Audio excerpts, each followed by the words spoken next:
सबसे पहला एस्पेक्ट है जीवन में आपका एम क्या है, what you want to be. आप जीवन में क्या करना चाहते हो, किस लिए आए हो इस धरती पे, वो गोल क्या है, आपका विजन क्या है। सिकंदर जब भारत से पोरस से लड़ाई होने के बाद में जब दोनों की संधि हो गई और पोरस का पराक्रम देखा तो उसने देखा कि यार भारत में चलना थोड़ा टफ है और इधर अपने वाला साम्राज्य वो ना चला जाए, कहीं ऐसा ना हो कि पेट वाले की आस में हाथ वाला भी चला जाए, गोद वाला भी चला जाए। तो वो वापस जा रहा था, लेकिन उसके जो गुरु थे एरिस्टोटल, अफलातून बोलते हैं ना उसको, उसने कहा था कि तू भारत जा रहा है, भारत से 3 चीज लेके आना। एक तो वहां की गीता लेके आना, वहां का ज्ञान बहुत अच्छा बताते हैं, आध्यात्मिक ज्ञान वो लेके आना।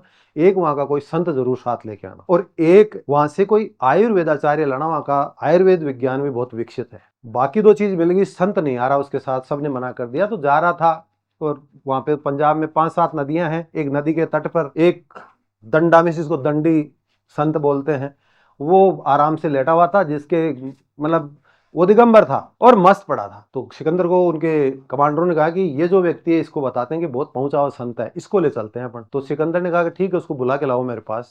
तो उन्होंने अपने कमांडर को भेजा, कमांडर उसके पास गया तो उसने उसको कहा कि तुम्हें विश्व सम्राट बुला रहे हैं। तो कि विश्व सम्राट तो कहां से आ गया, मैं ही हूं, और तो कोई है ही नहीं, यहाँ कौन सा विश्व सम्राट आ गया, मैं तो अपने आप को विश्व सम्राट मानता हूं।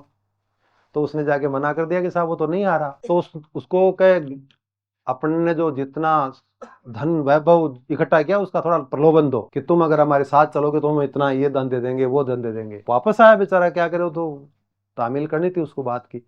तो उसके पास आया तो के जो विश्व विजेता सिकंदर है उसने ये कहलवाया कि हमारे पास बहुत सोना चांदी आभूषण हीरे जवाहरात हैं, आप मन चाहे ले लो, लेकिन हमारे साथ चलो, हमारे यूनान में चलो, आपकी बहुत कद्र करेंगे और आपकी बहुत इज्जत करेंगे, आपका पूरा मान सम्मान होगा।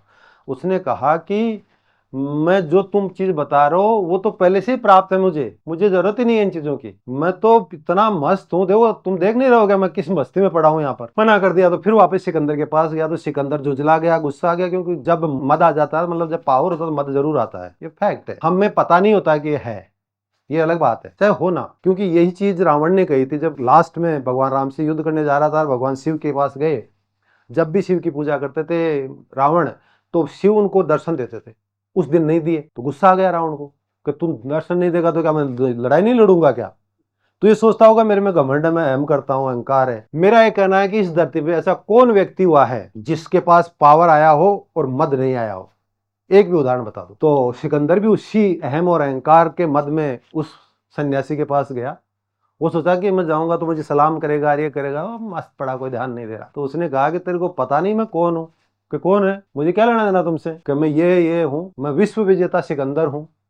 कि तू कौन से विश्व का विजेता है, मुझे एक प्रश्न का जवाब दे। तू सपोज कर, एक थोड़ा सा सपोज कर, तेरे को डेजर्ट में तू चला गया और चारों तरफ सिर्फ रेगिस्तान ही रेगिस्तान है और तुझे बहुत तगड़ी प्यास लग गई। उस प्यास के दौरान मैं एक लोटा पानी का लेके आता हूं, सपोज कीजिए, तो आप क्या करोगे कि मैं पानी लूंगा आपसे, और मैं नहीं दूं तो कि मैं कहूंगा कि तुम्हें मेरा आधा राज्य दे दूंगा, तू पानी पिला दे मेरे को। कि मैं आधा राज्य लेकर के भी पानी नहीं पिलाऊं तो क्या करेगा।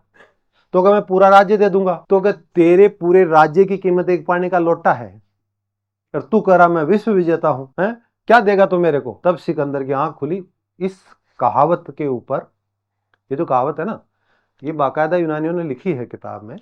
उन्होंने लिखा कि इसके बाद में सिकंदर नम्र बना था, नम्रता आई थी उसमें, कि वास्तव में मैं तो पूरा जीवन ही दुनिया को जीतने में लगा दिया। पता आपको सिकंदर 29 साल की उम्र में आधी दुनिया को जीत लिया था, सिर्फ 29 साल की उम्र में मर गया था वो, 29 ईयर्स में। आप सब, हम सब लोग अपने घर को नहीं जीत पा रहे, नहीं जीत पा रहे ना, प्रॉब्लम चल रही है ना।